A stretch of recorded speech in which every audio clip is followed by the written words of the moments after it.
Welcome back to Movie Recapped. Today I will show you a sci-fi horror film from 1995 titled Species. Spoilers ahead. Watch out and take care.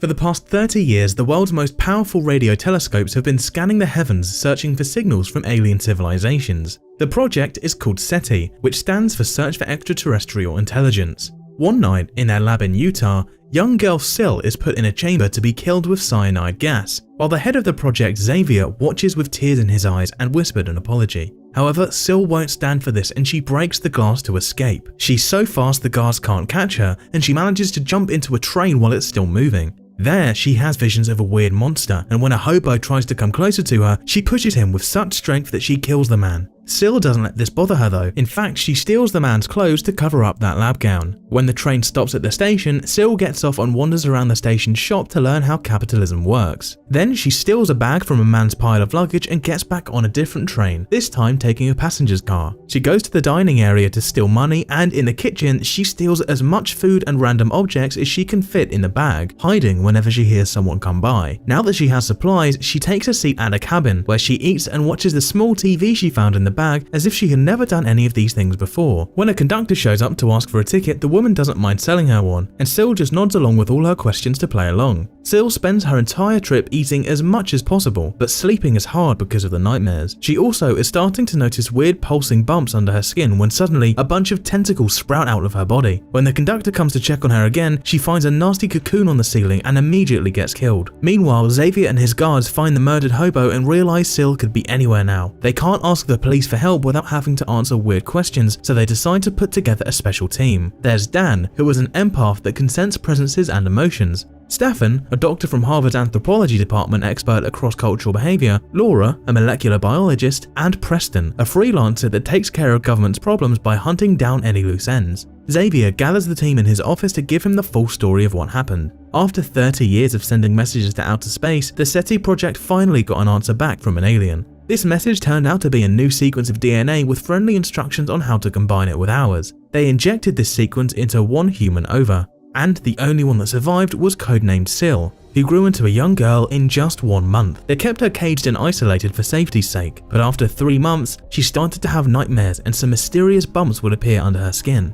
That was when the project was cancelled and the decision to kill Sil was taken, but she escaped, and now the team's mission is to find and kill her. Back to the train, after killing the conductor, Sil comes out of the cocoon as a grown woman. Wearing the conductor's clothes and fanny pack, she gets off in Los Angeles, where she can't stop staring at the children in the streets. After doing some shopping that includes a fancy dress, Sil checks in at a motel where she watches more TV and learns about things like hair dye, adult movies, and a recent earthquake in the area. In the meantime, the team is called to look at the conductor's body, and Dan can sense Sil was frightened, but she had no remorse. Laura points out all her eating must be to store calories for something, and Stefan recognizes the nasty substances on the ceiling as a cocoon, which informs them of Sil's body change. Preston also asks the guards to keep an eye for anyone using the conductor's credit card, since it seems Sil took her belongings. The team immediately moves to Los Angeles since that was the train's last stop, and checks in at a hotel while Xavier orders his researchers to bring the lab over as well because Laura has an idea.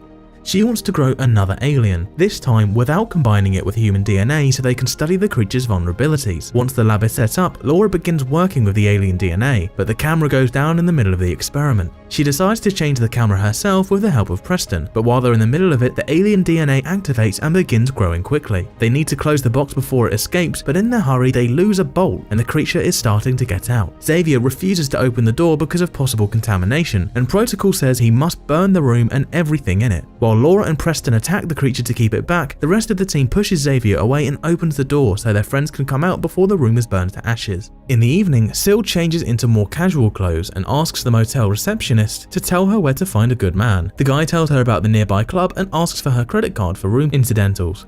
And since it's the conductor's card, the team is informed of her location. At the club, Sil tries to approach a man, but she's beaten by another woman. Considering her competition, Sil follows this woman to the bathroom and kills her in the stall. Then she searches for another man and finds Robbie, who gladly takes her back to his place. When Robbie tries to get busy with her, Sil changes her mind because she detects something in the man's body. But since Robbie doesn't want to let her go, Sil kills him for trying to force her. The team arrives at the motel and gets the security tapes sent to the lab, and the receptionist tells them about the club. When they get there, they find the body in the bathroom and about to remember Sil leaving with one of the club's regulars, so the team gets to search for Robbie. Unfortunately, by the time they get to Robbie's house, they only find his body. Laura can see Sil as trying to mate, but if she changed her mind it's because she realized Robbie wasn't adequate. Finding some medicine in the bathroom shows them Robbie was diabetic, which means Sil can detect genetic damage in potential mates. Speaking of Sil, she has stolen Robbie's car, but the team and the police are all over the motel and the club, so she drives away. She spends the night sleeping in the car and having more nightmares, and in the morning she drives off until the car runs out of gas in Santa Monica. When she tries to cross the street, another driver doesn't see her and accidentally hits her before driving away, but a witness called John immediately takes her to the hospital. While John checks her in and pays for the expenses with his card because he likes to help, the doctor checks on Sil and is impressed by how quickly she's healed. He also notices the pulsing bumps on her back, so Sil decides to leave before her secret is revealed. On her way out, she bumps into John, who has been worried and stayed in the hospital to know if she survived the crash. Sil can see he's a good, healthy man and asks him to take her home with him. At his house, John makes them dinner and takes a selfie with Sil, but she's too impatient and quickly drags him into the jacuzzi. Back to the team, they manage to enhance the security tape. Sil's face is still not clear enough, but they can tell she's in her prime, which means she can have a bunch of boys that can impregnate dozens of women at the same time. Clearly, they're dealing with a predatory species here, and that could mean the extinction of the human race. The police eventually find Robbie's car and the team travels to Santa Monica, where they also get a call from the doctor who has found freaky stuff in Sil's blood sample. At the hospital, they find John's card information and rush to his home. Sil can hear them enter the house and decides to push John underwater to kill him. Then she hides among the bushes, thus by the time the team makes it outside, it's too late. The selfie John took is useless because Sil moved,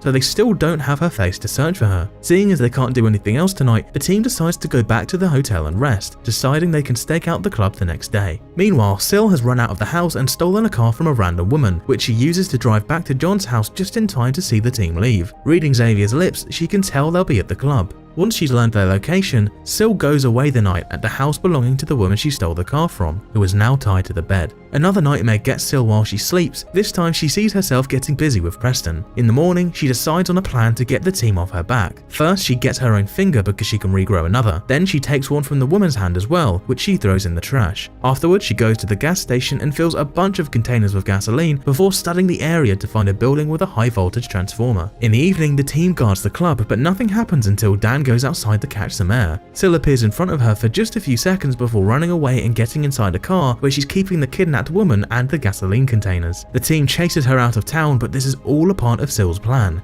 She drives the car towards the building with the transformer, jumping right before it crashes. A big explosion burns the entire vehicle while Sil escapes in another car she left nearby earlier. The body of the kidnapped woman is badly burned, but the team assumes it's Sil because of the thumb they find stuck in the door. While Sil returns to the woman's house to dye and cut her hair, the team goes out to have a few drinks to celebrate. Sil arrives at the hotel bar as well, and in the bathroom she bumps into Laura, so she takes the chance to borrow her perfume. Then Laura tells the guy she'll be going back to her room because she's tired, and Preston goes after her when Dan and Stefan encourage him, saying Laura clearly wants him. In the elevator, Preston finds Sil and comments on her perfume, and Sil gets out on the same floor as him with clear intentions of using him as her next baby daddy. However, when she approaches the room, she hears Preston getting busy with Laura. After stealing the maid's keys, Sil decides to enter the room next to the happy couples, where she listens to their business through the wall while having more visions. Back in the bar, Stefan tries to flirt with some girls and is turned down, so he decides to retire for the night. When he enters his room, he finds Sil there, and he doesn't question it when she drags him to bed because he's always been a loser nerd that never got lucky, and this is finally his chance. As Sil gets Stefan's seed, she keeps having her weird visions, making Dan have them as well and detect that she's in the building. Dan approaches Stefan's room and senses Sil's evil presence, causing him to go recruit Laura and Preston for help. Meanwhile, Sil's done with Stefan and can already feel life growing in her stomach. When Stefan realizes this as well, he freaks out, but Sil kills him before he can scream. At that moment, the team makes it to the room, so Sil morphs into her full alien form and escapes by running through the wall. They follow her downstairs to the parking lot where they discover she's even been able to get through a steel door. After grabbing some weapons from Preston's car, including flamethrowers, they enter the tunnel Sil took, where they find the maintenance guy dead. They also find the hotel's manhole open, which means Sil has escaped through the sewers. The team enters the sewers with Preston at the front, always activating the flamethrower before turning any corner just in case. Dan is feeling confused because he can't sense which way Sil has gone, and the team splits, which proves to be a bad idea. It turns out Sil is hiding underwater, so when Xavier is left alone, she jumps on him to kill him before escaping through a crack in the wall made by the recent earthquake. Now Sil's out of the water, Dan can sense her presence, and the remaining trio goes through the crack as well to reach a cavern where, unknown to them, Sil is giving birth to a boy, who is feeding on rats. The bottom of the cavern is full of oil, and once again the team splits to cover more ground. By climbing some rocks, Dan finds the boy and tries to be gentle, but the boy attacks him, making him fall. Laura tries to help Dan but ends up slipping and falling into the oil as well. The boy finishes morphing into his alien form and tries to attack Dan again, but Dan lights him on fire with the flamethrower as he slips too and is left hanging on the edge of the rocks. The boy also falls into the oil well, which starts a huge fire near Laura. Fear gives her the strength she needs to climb out of the well and go to Dan while Preston fights Sil, who has come out after hearing her son's dying cries. One of Sil's tentacles catches Preston and tries to choke him, but he uses a knife to cut the tentacle off and free himself. Then Preston takes out his gun and shoots Sil until she falls off the edge into the oil fire.